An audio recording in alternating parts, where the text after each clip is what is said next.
Hey everyone, it's Vincent here, and I am so excited for today's game because it is Super Mario Galaxy, and I love this game.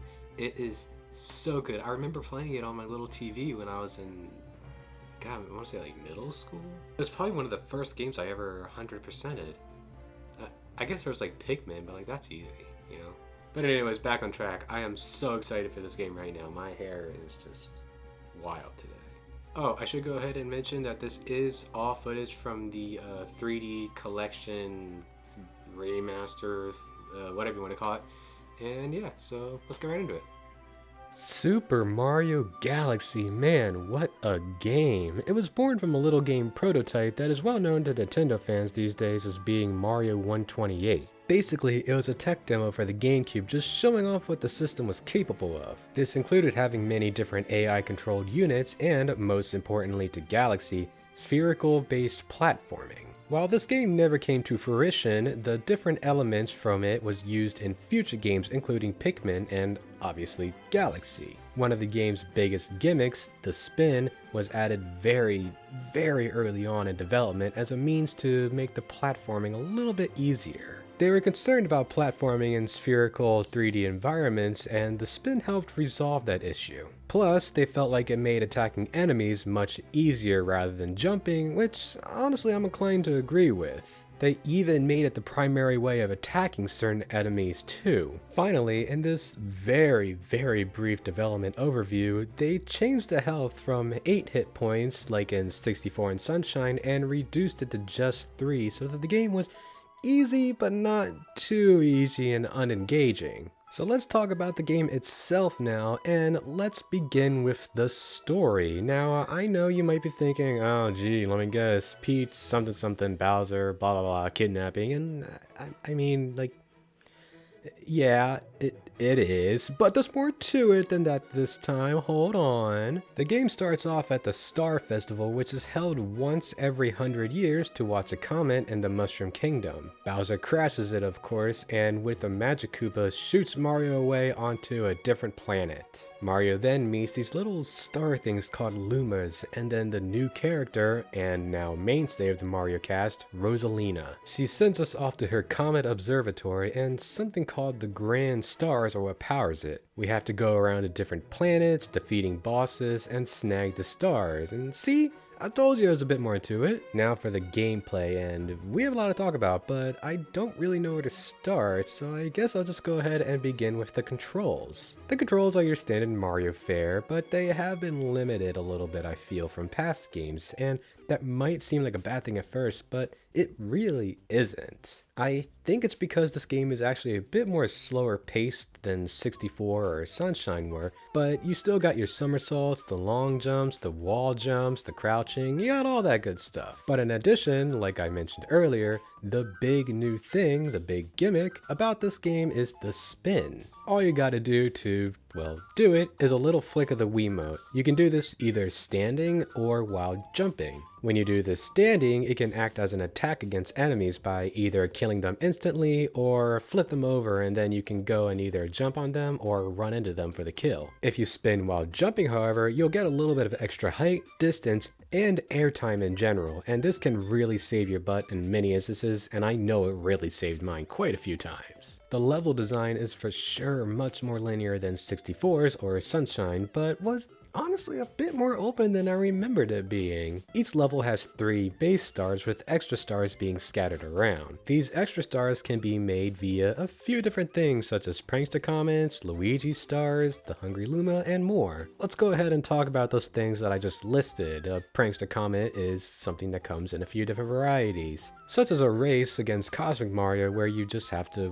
win a race against the guy. Daredevil Comets where you need to beat a level or a boss in just one hit. Speedy Comets are where you're basically doing a speed run of the level and have to beat the level before the time runs out. And Purple Coin Comets where you have to find at least 100 coins that have been laid out around the stage and you gotta collect them all. The Luigi stars aren't too common, but when they do show up, you'll get a little letter from Mail Toad, and the letter shows you an image of where Luigi is. You then have to figure out which level he's in, then go to said level and find him in the level. Every time you do this, you'll be rewarded with a green star, which gives you access to 3 special stages, which are pretty dang fun to me, honestly. Finally, you have Hungry Luma, who is, well, hungry. You gotta give him something called star bits that you collect throughout the levels and feed them to him. When you give him the amount he needs, he gets super happy and explodes into a new planet for you where you can get a new star. He's also out in the overworld too, but has the exact same function as inside the levels. Briefly, the way to get star bits is either just run into them like you would any other coin,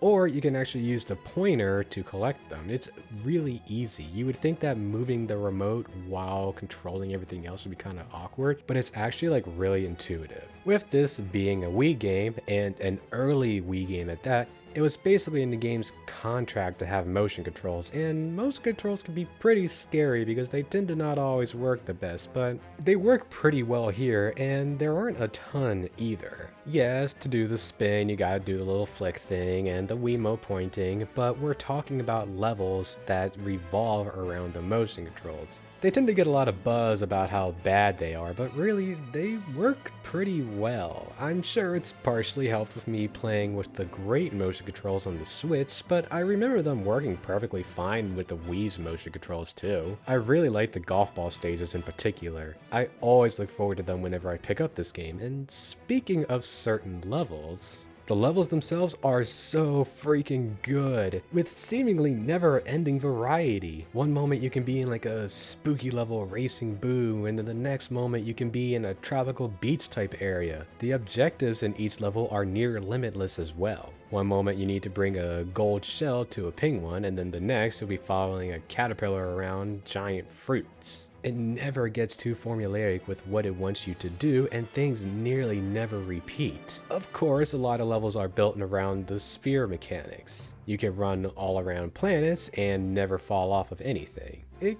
can occasionally get a little wonky with controls, but that's barely a thing worth mentioning because it happens so few times. Now, I could keep gushing about the variety for a while, but we need to move on. The power-ups are very fun as well, with nearly all of them being new to the Mario series. There's only 2 repeats, being the Ice Flower and Fire Flower. These have both been tweaked because they work on a time limit now and will disappear after a couple seconds. The new power-ups are the Spring, which makes you bounce around really high, but is pretty purposefully jank control-wise. The Beast Suit that lets you fly around for a short time and stick to honey on walls. The Rainbow Star that makes you invincible for a while, except for falling into a black hole. Then finally, and just most tragically the most underused, is the Red Star that lets you fly around. It's only used for one level in the entire game and isn't even brought back to the sequel, and it makes me cry. Let's talk about something that I do want to mention, but it's going to be pretty brief. It's about Rosalina's storybook. It has its own little area in the observatory, and when you go into it, she will begin reading it automatically.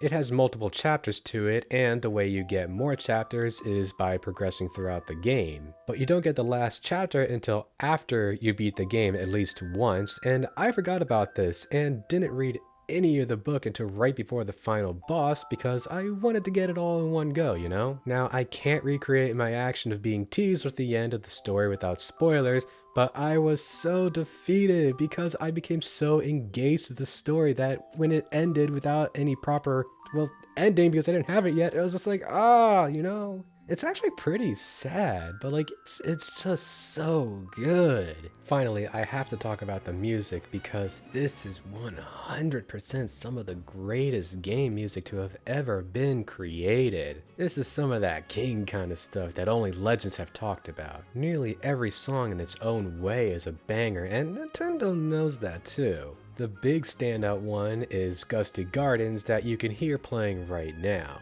Mohito Yokado and Koji Kondo, I'm sure I butchered the first guy's name, just obliterated every other game soundtrack out there, and very few game scores have ever even come close to how great this music is. It's been 12 years since I first played this game, and I was like, God, like 12? I'm 25 right now, so...